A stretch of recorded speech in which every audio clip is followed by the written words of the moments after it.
MCC's new Ramadan Muslim Story series. Today we have Brother Thomas. You're joining us from where is it again? I'm in Peoria, Illinois. And you took your Shahada with MCC, and if I remember correctly, when was that? Yeah, that was summer of 2018. Okay. I guess just to kind of get started with us, could you just tell us a little bit about your background, like where you come from a little bit, and then sort of what led you to Islam and your Shahada story to whatever extent you're comfortable? Yeah, absolutely. So I grew up in Kansas City, Missouri, and Kansas, kind of right on the state line, so between the two. And yeah, I grew up in a mixed religious family. My mother's Jewish, my father's Christian, and so I had some experience and awareness of both traditions, but neither was really pushed. Like I didn't ever have to make a choice, but kind of had both of those be a part of my tradition as I was growing up. And I came out to the Bay Area when I started college at Berkeley. And around that time, I'd been interested in philosophy and started to become more and more interested in spirituality, and started studying and learning about Islam. And it really made sense to me. And and while I was a student, I had privately made Shahada, but I had not really been connected to the community, and so that came a little bit later. And then just around the time that I graduated, I'd been going to Talif meetings, and we made this connection with the MCC, and so having the public Shahada was a really big milestone for me at that time. It was really memorable for me and my family and some of my friends who were able to come. It was the first time my parents had been to a masjid before, and they were really blown away just by the beauty of the ceremony and the hospitality that was shown. And so that was a really amazing experience. Yeah, that's as a convert myself. I've seen a decent number of Shahadas, and I don't think I've ever seen one besides yours where the family was there. That's definitely, unfortunately, I suppose, atypical experience to have a mixed religious, a non-Muslim family be so accommodating and sort of accepting of somebody's conversion. It does a little bit like, were they out here at the time and just so happened to be that it worked out that way, or they just?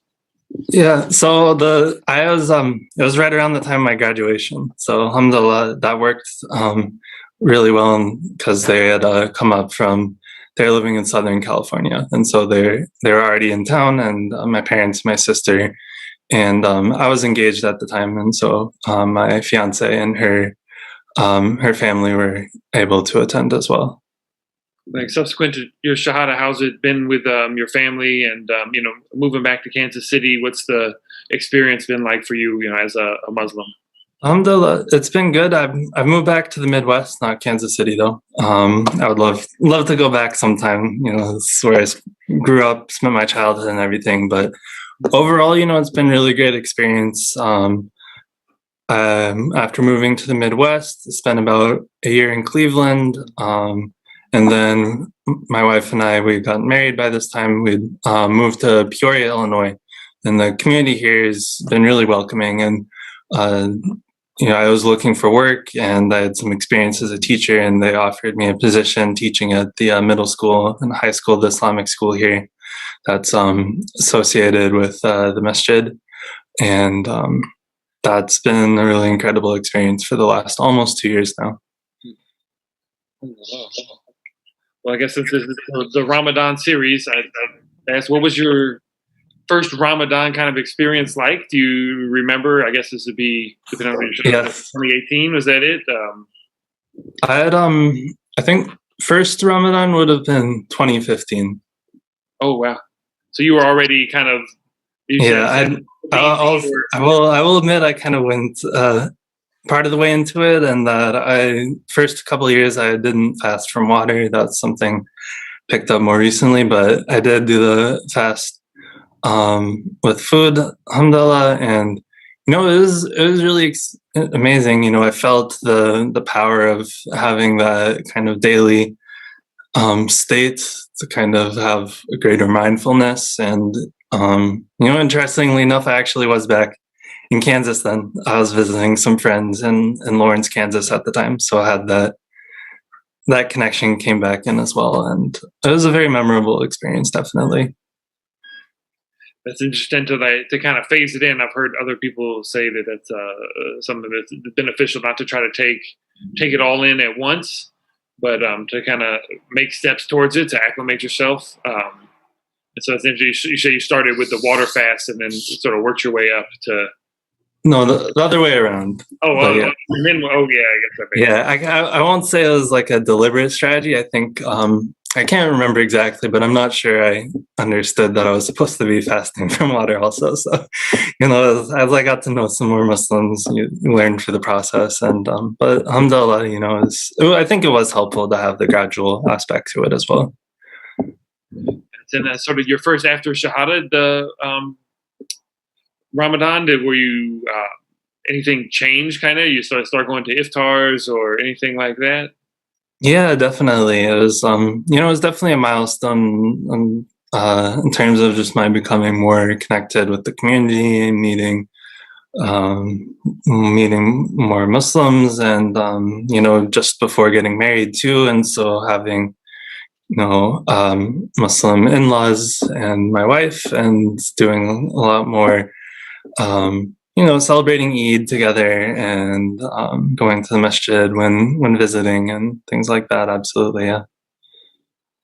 I know that I've heard a lot of people who have been kind of on the path and getting started and do sort of just fast on their own, and sometimes even like in secret from their family. Wow, yeah.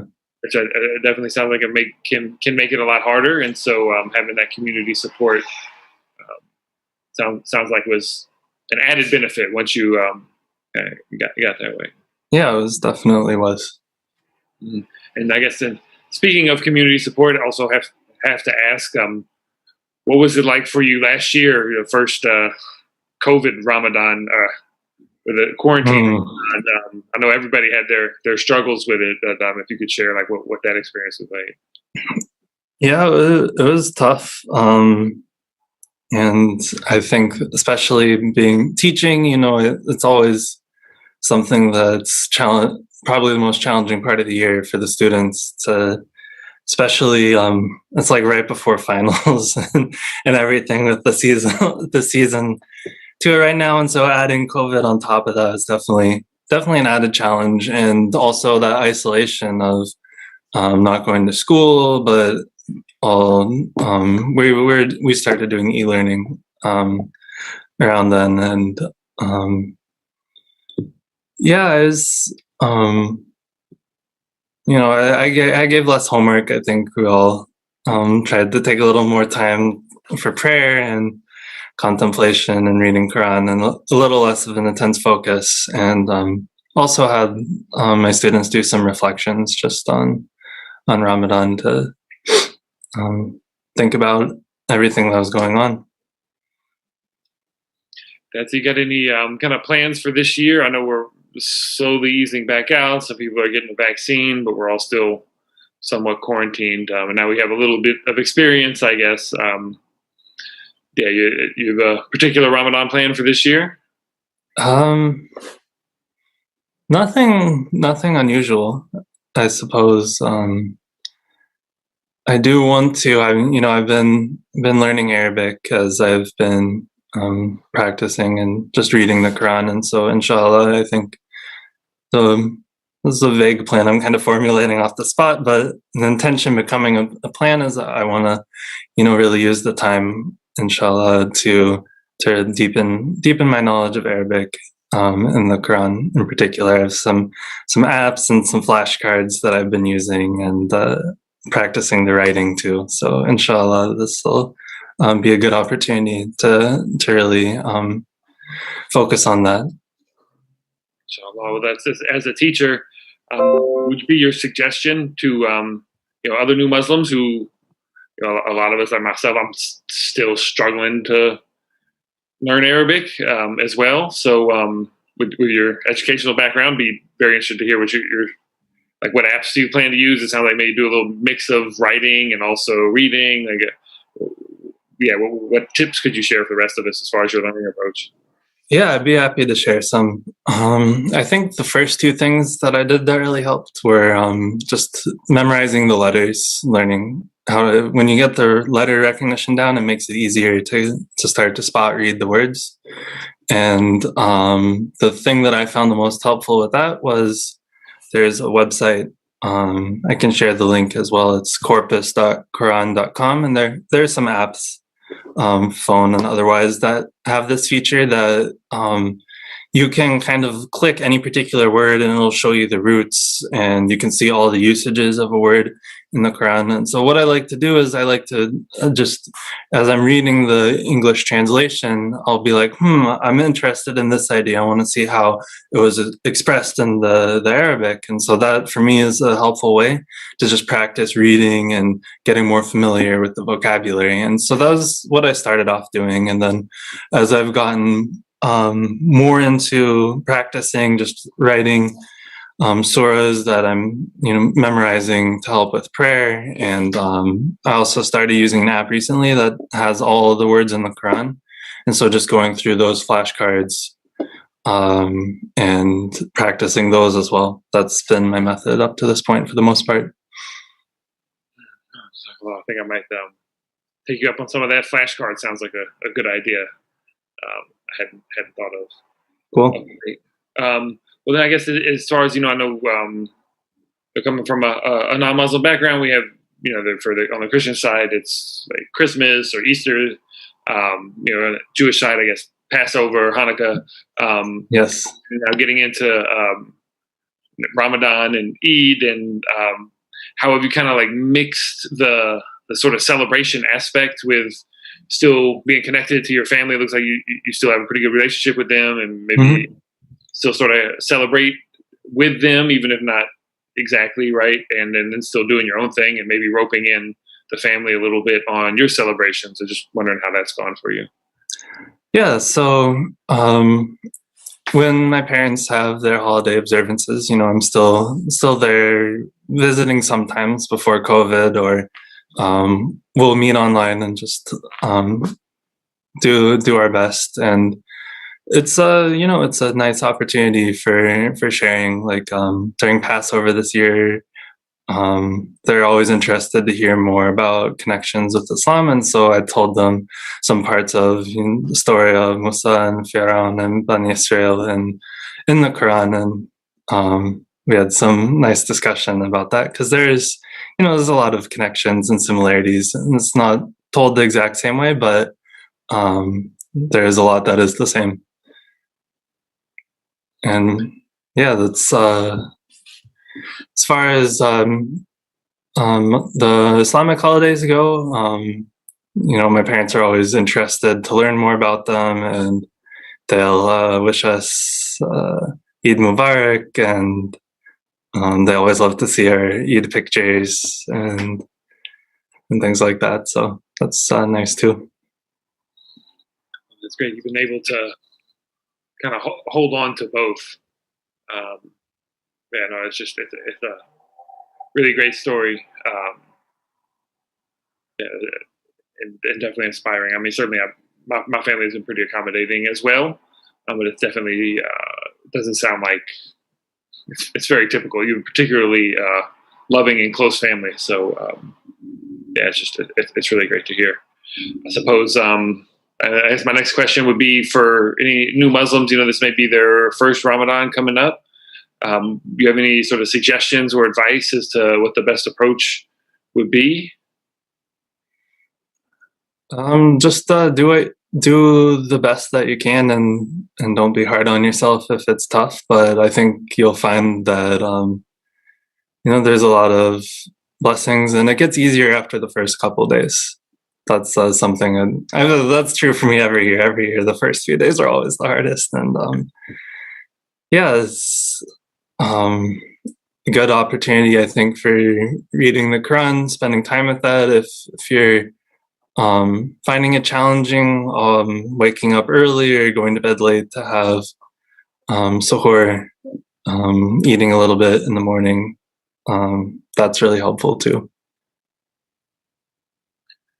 If I guess if you could go back to 2018, 2015, when you were just getting started, I don't know if you could imagine that you'd be teaching at an Islamic school now, however many years later. Would there be anything you tell yourself, kind of in your the various phases along the way that like you wish you'd had known or anything like that? That's a good question. I might have to think about the broader question. As far as having seen myself teaching, has really been, I had a hard time finding a job in Cleveland, but alhamdulillah, it felt like I was in the right place at the right time, and I'm really grateful to the Muslim community here in Peoria for extending that offer. They were looking for a social studies teacher, and that was what I'd studied in school, so it worked out really well. So in social studies, sort of like history and sort of contemporary-ish politics and whatnot, is supposedly you get interesting questions from your students. Is it mostly, I suppose, with young people, it's mostly born Muslim kids, right? And yeah. I'm sure that you can provide a sort of particular perspective on social studies at large. What's the intersection of that like working with people who are sort of born and raised Muslim and then coming in from the outside and teaching them a little bit about this country and the history and all that? Yeah, it's been really, really interesting and rewarding. I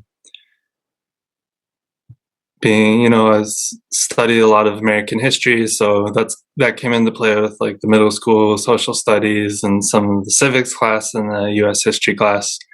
And I like to tie in, Islamic themes because there's a lot of principles and a surprising amount of connections. And, both in American history, there's a Muslim history going back hundreds of years. And I think it's really valuable both to make sure we're learning, the true history of this country and not sugarcoating some things, and at the same time looking at the valuable contributions Islam can make to uplifting and helping people in this country, and helping us understand how do societies work, how did Allah intend for societies work, and becoming educated about that. I feel like such an important part of our role as Muslims to help establish justice and be witnesses to injustice as well. Inshallah. I guess, is there anything when you were sort of first studying Islam, back when you were in school, and first kind of exploring, any sort of part of that history that kind of jumped out to you and drew you in a little bit? I know for a lot of converts, it's the autobiography of Malcolm X. But anything like that for you? Yeah, Malcolm X is definitely a huge influence on me, and both learning more about his story and kind of thinking about foreign policy and wanting to see an end to all the wars that are going on. Making the connection and seeing, how Islam is misrepresented and how much value it can bring as a foundation for, establishing justice and orienting us in the world, from Malcolm X's struggle to the big issues of our time today. Many of them are the same issues that he was fighting for. That's interesting. You've heard that story before, where people get exposed to Islam through the media and the negative kind of portrayals, and then get into researching, and then like, oh wow, this is actually great. And then hawk is hawk and get roped into it. So always seeking knowledge, I feel like, is really important. And there's so many ways, I think, when you learning more about the deen, that you can find ways to make it relevant to many different parts of your life. And like the business class that I teach, I love talking about like Islamic principles of economics and how to run business, and all the different areas of sectors of the business, different kinds of businesses, and how it applies to each of those. And so I think that, maybe one thing to do if you're new to Islam and studying the deen is also, in addition to learning about the practices of worship and reading the Quran, also studying the history of Islam and how, or maybe whatever your profession is or what your interests or hobbies are that you're interested in developing, see how those have what their Islamic history is. It might be really interesting and could be worthwhile too. No, that's a great piece of advice. Is there any particular like sort of sources that you go to? Again, for me, leaning on you as an educator, what would you think are good access points for new Muslims to learn about Islamic history? Yeah, I mean, there's such a vast literature base. It's I'd say, but depending on what you're interested in, I mean, one that just popped to my mind, one of my other passions, as well as the social sciences, is environmentalism, environmental issues. I love gardening and have been teaching gardening club here at the school. There's a book by Ibrahim Abdul Mateen called Green Dean. And so that's an example of the kind of intersections that I love to learn about, is what are the environmental principles of Islam? How have those been practiced in Islamic history, and how can those be applied to dealing with the environmental issues we face today? And, it's pretty general. I think that all across the sectors of the economy, there are ways that we can bring more environmental stewardship to what we're doing. So that may be a good general resource, but I don't know, depending on what you're interested in, there are a lot of books out there you can find online or at the library, or ask people at the masjid, and they may have some sources or recommendations as well. Like you said, there's so much scholarship out there. It can be a little bit overwhelming, I think, especially when it's like, where do I start? Where do I start? Where do I start? Yeah. Like your advice is like, pick something that you're already passionate about or interested in or knowledgeable about, and then find something that directly relates to that. Absolutely, yeah. You put it really well. That's what I was trying to say. You said it. Thank and, you. Green Dean, I'm actually check that out. I'm a bit of a so-called tree hugger myself. So. Cool. So we all want to make a prayer for you, so everyone repeat after me and say, MashaAllah. MashaAllah. MashaAllah means as God wills, and it's what we say, beseeching God, passionately petitioning God to protect Thomas and to protect Thomas's family. And so we all say that, asking God to imbue blessings in everything that Thomas does, every step of the journey, in his career, in his education, in his family, and otherwise. And I want to tell you, Aunt Lynn, and Uncle Richard, and Lucy, that if Thomas does this Islam thing right, then you will see him to be a better son and a better brother. And if you don't see him to be a better son and a better brother, come tell me. And if you see anything weird, then he's not doing Islam correctly. I'm serious, I mean that. Because you can be a beautiful Muslim and a beautiful American. And it's very possible. Right? And so anything that you see, Thomas hopefully is a man of judgment and good character and wisdom. You can have that, and we're here to facilitate. Because we are a part of a human family, and we only want you to be a happier mother. And for you to be a happier father and a happier sister. And we mean that. And that's real. We want happiness for all of you. And so this is a magnanimous moment. We go on our journeys in life where we have intellectual awakenings and emotional awakenings and finally spiritual awakenings. And this is a moment, it's very simple. Thomas has studied Islam. He knows what this moment means. He knows that he's affirming in his heart that there is no God worthy, no one worthy of worship except Allah, which is the Arabic word for God, and that the final messenger that God sent was Muhammad, peace be upon him. And so we're going to say it in English and in Arabic, and then celebrate, and then get some dinner, because we haven't eaten for 16 hours. Good time to take your Shahada. Start the fasting. But step by step, this is coming into Islam is not an event, it's a process. It's not a sprint, it's a marathon. And we're here to give you water, Gatorade, and we're here to cheer you up, and make it beautiful. Hopefully play some music on the side while you're running that marathon. Make it a beautiful journey. Ameen. Ameen. Any questions? Anything? Any comments? You guys okay? We already see the positive things that Islam has brought to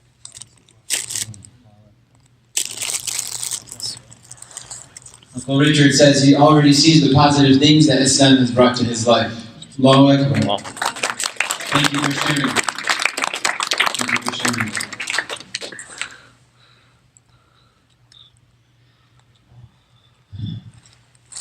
Thomas, hold your nose in. Repeat after me. We'll do it in English. And we'll do it in Arabic 3 times.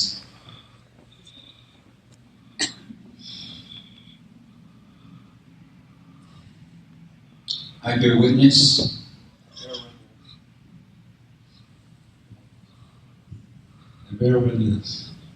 and I testify that there is no one worthy of worship except Allah, and that Muhammad is the final messenger of Allah. I bear witness that there is no one worthy of worship except God.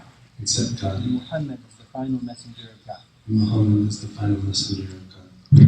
Arabic, Ashhadu an la ilaha illallah wa ashhadu anna Muhammadan Rasulullah.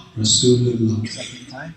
Ashhadu an la ilaha illallah wa ashhadu anna Muhammadan Rasulullah. Third time. Feel free to join in. Ashhadu an la ilaha illallah wa ashhadu anna Muhammadan Rasulullah. Allahu Akbar, Allahu Akbar, Allahu Akbar. La ilaha illallah, Allahu Akbar,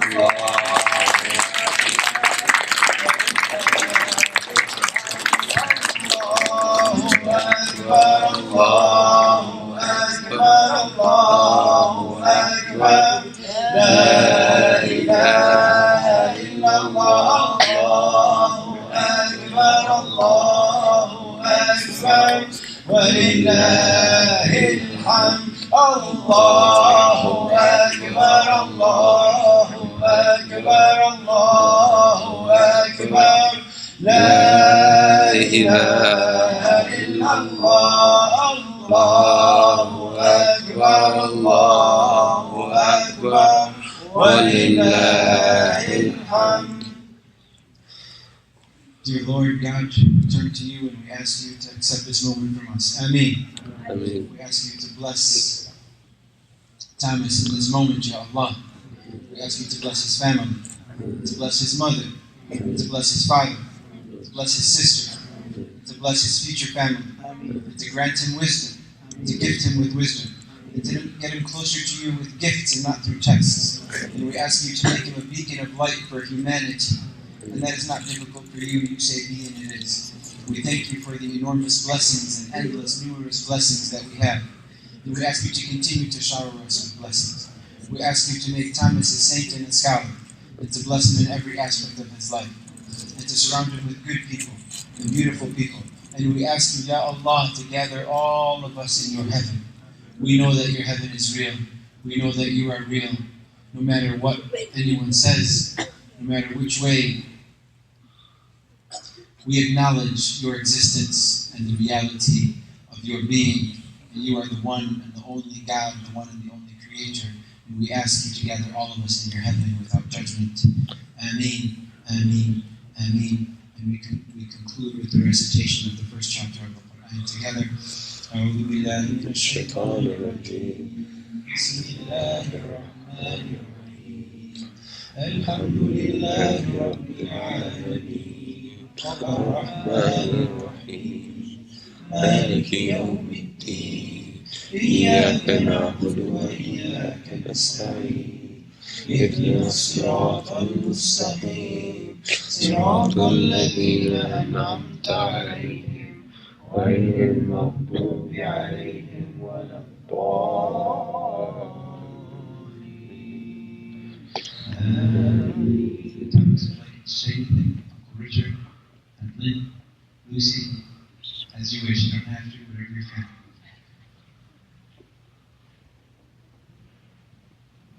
No one's hungry, Don't worry, no one's hungry. Take your time. I'll just be short. I want to thank everyone here for sharing this moment with us. It's really special and really meaningful. And thank you for the many service, and thank you so much for hosting this event.